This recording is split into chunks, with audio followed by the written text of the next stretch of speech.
If you are feeling stuck or disappointed with where you are personally or professionally, and you want to level up your life, then I have a book for you. It's called Cracking the Rich Code and is a #1 Amazon international bestseller. I, along with a group of diverse experts from around the world, have teamed up to provide you with powerful strategies and insights that will help you achieve greater success. This book offers some valuable entrepreneurial insights that will strengthen your life, your business, and your effectiveness overall. Use the code podcast and get a 20% discount when you order from my website, www.communication247.com, or click on the link in the show notes.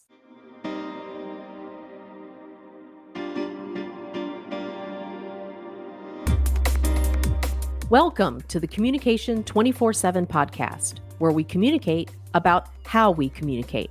I'm your host, Jennifer Furlong.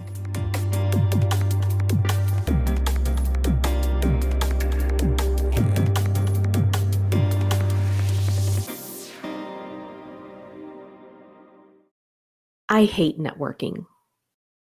I'm great at meaningful conversations. I enjoy listening to people's stories. I love making connections and finding things that we have in common. I even love discussing topics that we disagree on. And maybe that's why I hate networking. I've always felt that most of the conversations I've had at networking events, I just feel like they're superficial. They tend to be limited to the typical tell me about yourself and what do you do or what's your business about? I can get so nervous about attending a networking event that I will disappear into the bathroom for a while. No kidding. I've actually done that. Now, if I attend an event that I have a specific job to do, like I'm the speaker or I'm delivering a workshop, it's no big deal that I don't know anyone because I'm there to do a job and I'm the presenter. So I'm going to end up having conversations anyway with a few people, and they likely will end up asking me some very meaningful questions because that's just the nature of doing what I do. But it's a completely different story when I'm attending an event just for the networking. Let me explain.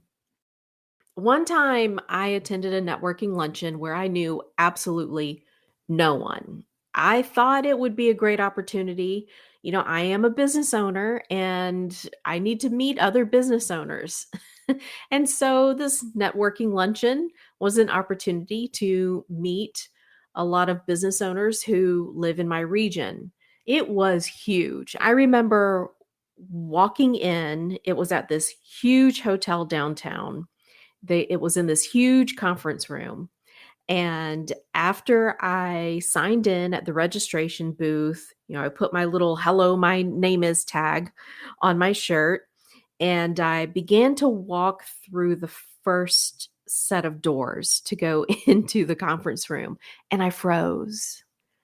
I stood there and I looked at this sea of people, and most of them were already in small groups having conversations. And I got the feeling that a lot of these people already knew each other. I was brand new to this organization. So again, I didn't know anybody. And I could feel myself starting to get nervous. And then I could feel myself getting even worse. It went past nervousness. It started getting into full-blown anxiety mode. And I really did not want to go in there.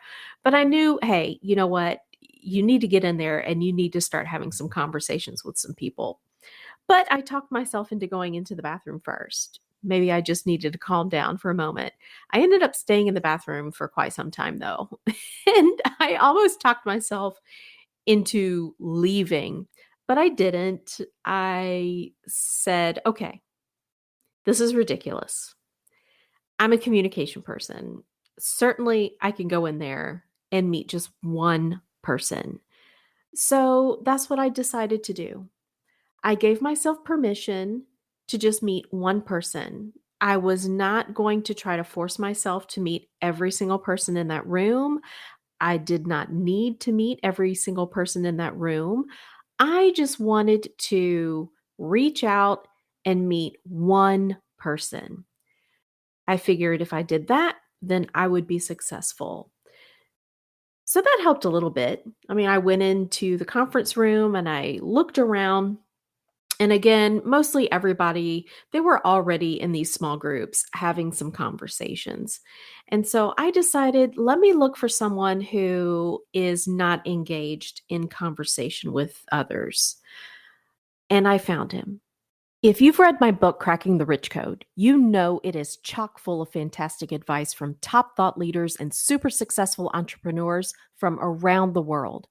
How would you like to be a member of an exclusive community that provides that same how to content from those same leaders? What if you were able to attend member only live events and interact with them? I'd like to invite you to join the Rich Code Club. It will change the way you think about yourself, your money, and your life. It's the only social media platform purely focused on helping you grow. Join the Rich Code Club today for free by clicking on the link in the show notes. He was sitting at one of the tables with his face in his phone, and he looked up and looked around for a moment, and in that brief second, I could tell that he felt, or at least he looked just as miserable as I felt.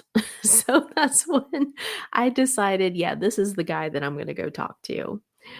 Now, this isn't necessarily the best advice for networking, but I will say this is a good piece of advice if you are nervous at an event where you don't know anyone and you just want to be able to gain the courage to strike up a conversation.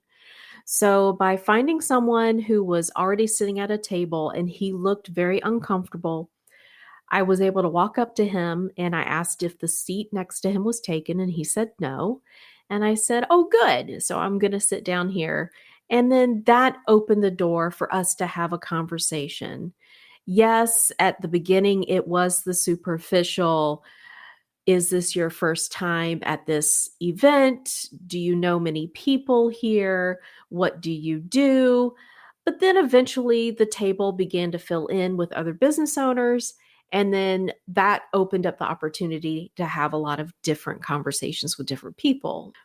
Was this a win? I mean, would I characterize this experience at this networking event as a win? Well, I mean, it really depends on how you look at it. It worked out in that I was able to strike up a conversation with a complete stranger. The tactic I used helped open the door to a fun and an engaging conversation. I met someone who was really interesting, and we did end up having a pretty good time at the luncheon. So, from that perspective, you could say it was a win. I mean, for someone who is uncomfortable in a room full of strangers, doing something similar might help you feel a bit more empowered. But on the other hand, I admittedly fell short of creating a business connection. I mean, this is why I went to a networking luncheon, right?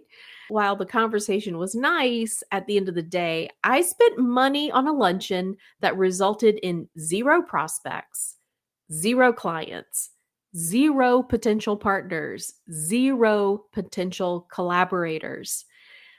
From that perspective, you could say it was a huge loss.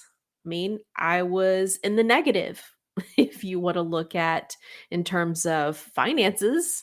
It was a complete waste of my valuable time from that perspective. I know I'm not alone in figuring out how to be better at networking. And thanks to the pandemic, many of us are feeling a bit rusty when it comes to the in person networking anyway. Also, thanks to the pandemic, we are attending more and more virtual networking events. Now, that is a whole nother ballgame. So that's why I want you to be sure to listen to the next episode. My guest and I are going to discuss how to revolutionize your networking game. You're going to learn so much about different networking methods, and it's going to help you step up your engagement game.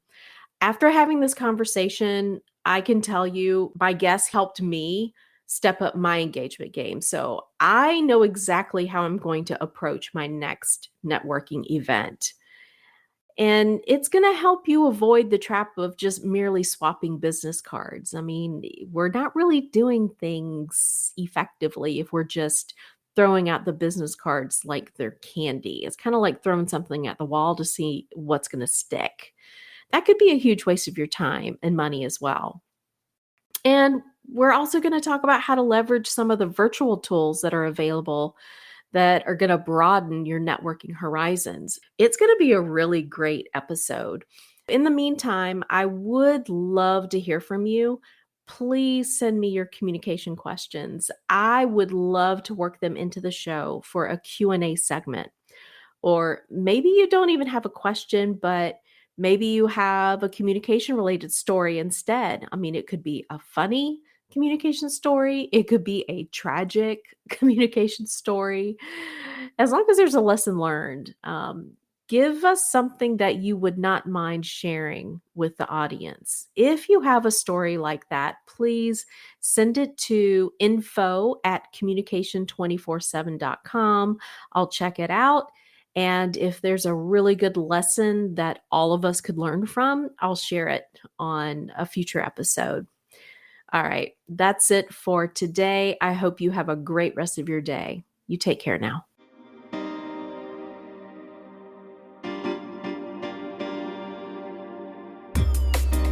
Thanks for listening. If you enjoyed this episode and you'd like to help support the podcast, please share it with others, post about it on social media, or leave a rating and a review.